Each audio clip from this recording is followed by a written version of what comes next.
This is your health coach Katya. Today I have something very special for you. But first, I have a question. Do you eat bread?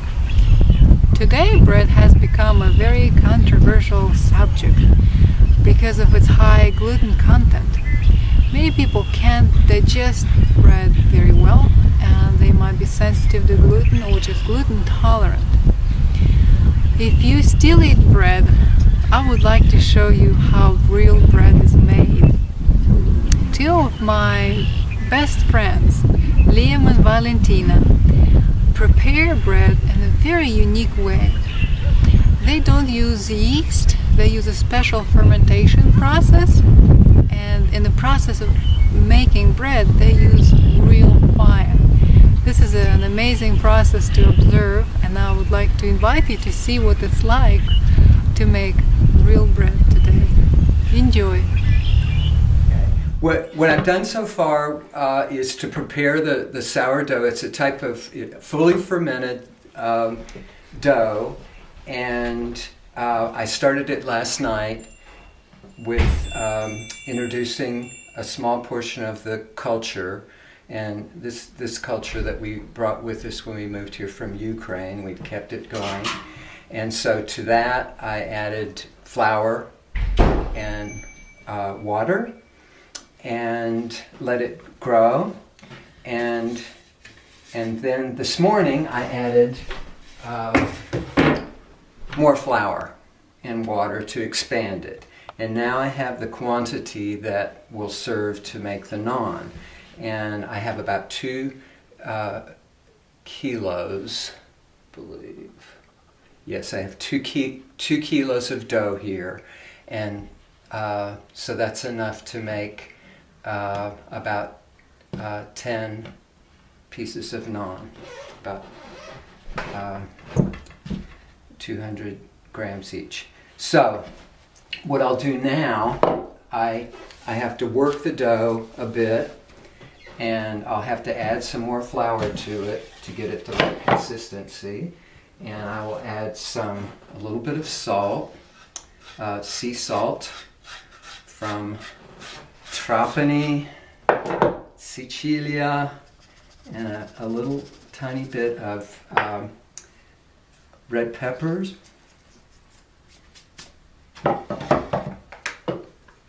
And now I started out with only whole wheat flour, but now I'm adding just a little bit of unbleached white flour because it breaks down faster. And so at the last minute, it works better to add the unbleached white than it does the whole wheat.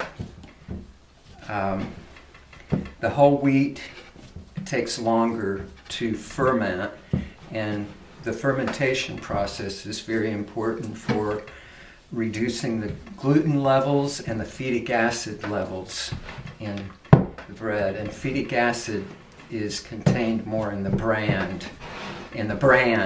unfortunately, than so you have more bran in the whole grain than you do in the white flour.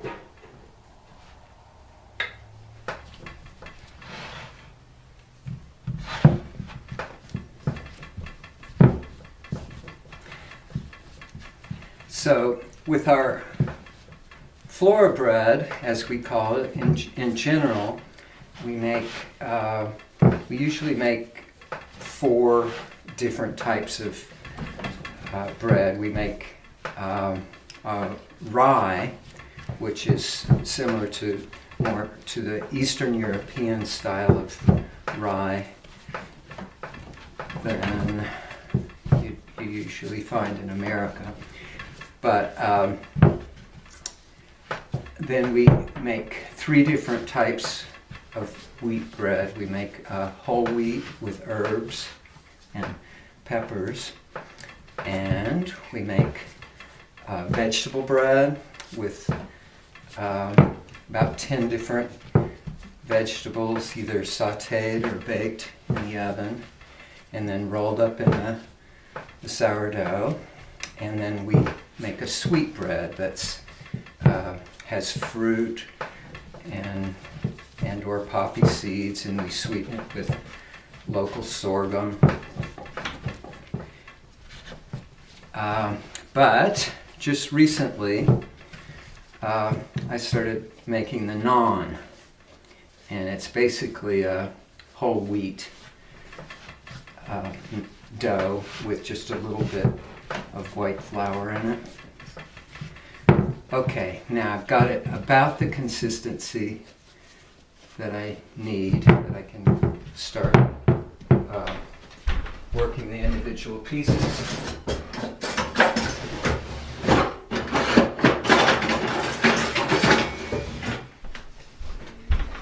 And I'm going to aim for, we have 10 people coming today for lunch, so I want to make sure that I have enough for everyone.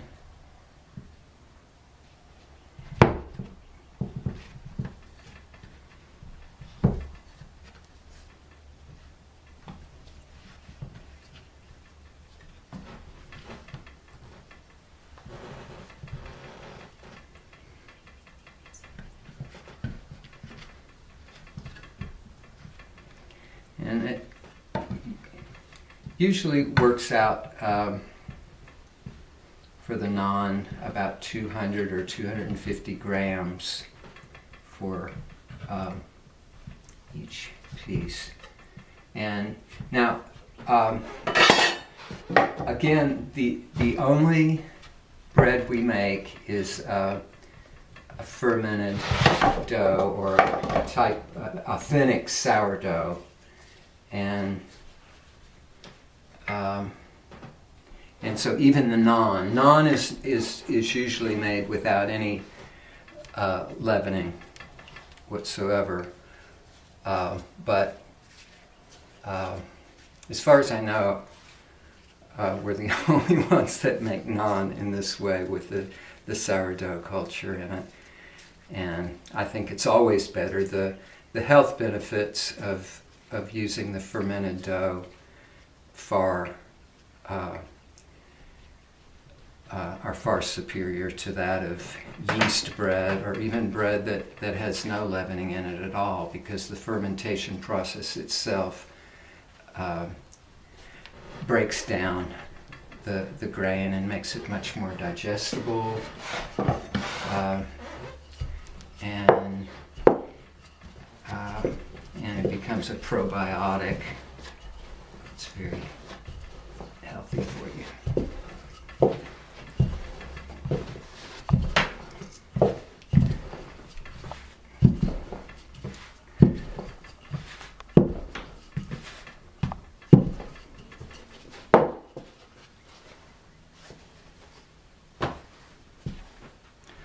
Okay, then I'll put it on the cloth to just keep it from sticking one to another, and I'll kind of zigzag back and forth to keep a cloth between each. It's going. All right.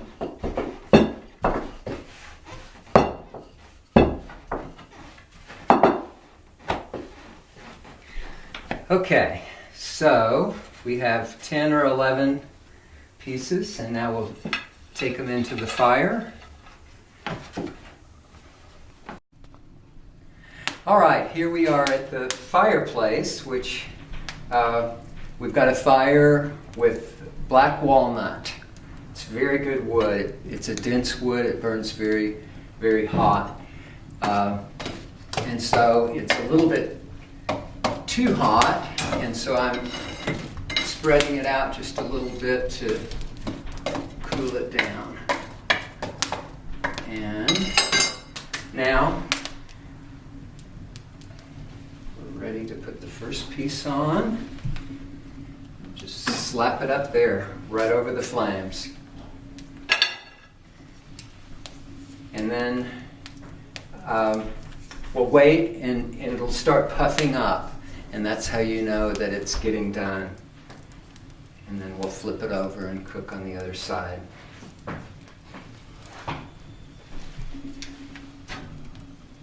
Some ashes just fell on it.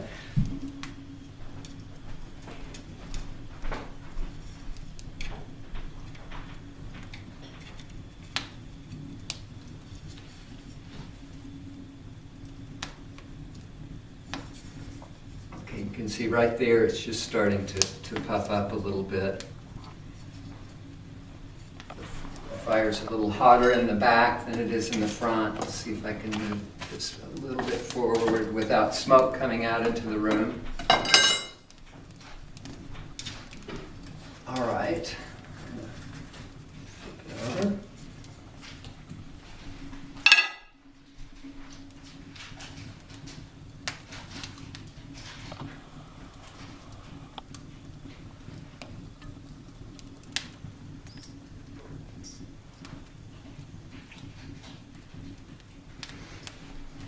So now you can see it's puffing up in the middle there. What happens is the two layers, the two sides become layers and start separating, and with an air bubble in between. And so that it makes a crispy outside and then a soft in the middle. So it's just about ready. I'm going to just rotate it around a little bit to make sure it's evenly cooked.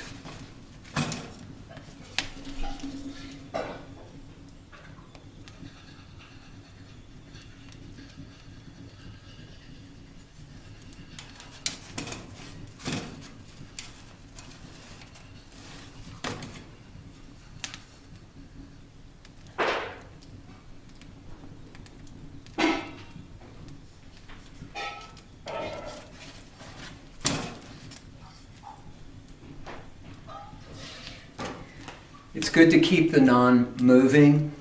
Don't leave it for very long. It's not like putting bread in the oven and leaving it for an hour until it's done. You have to stay with it and keep checking it, rotating it, moving it.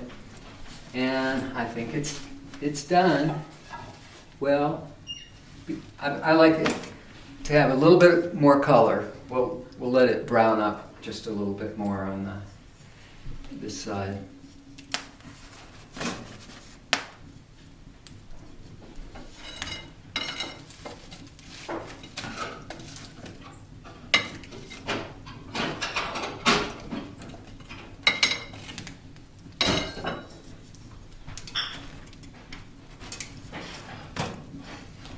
All right.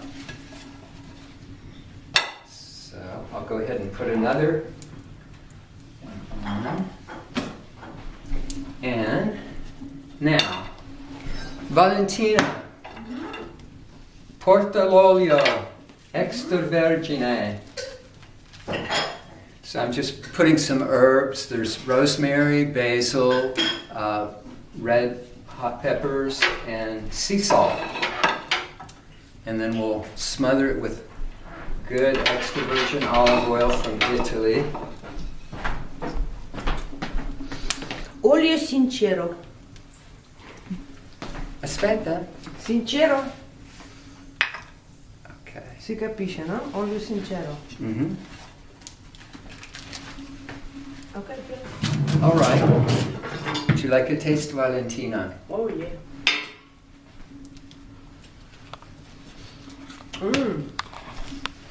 Who made this, Liam? Your husband.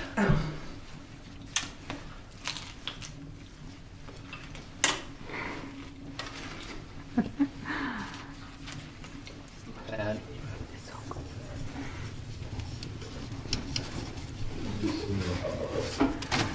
Oops.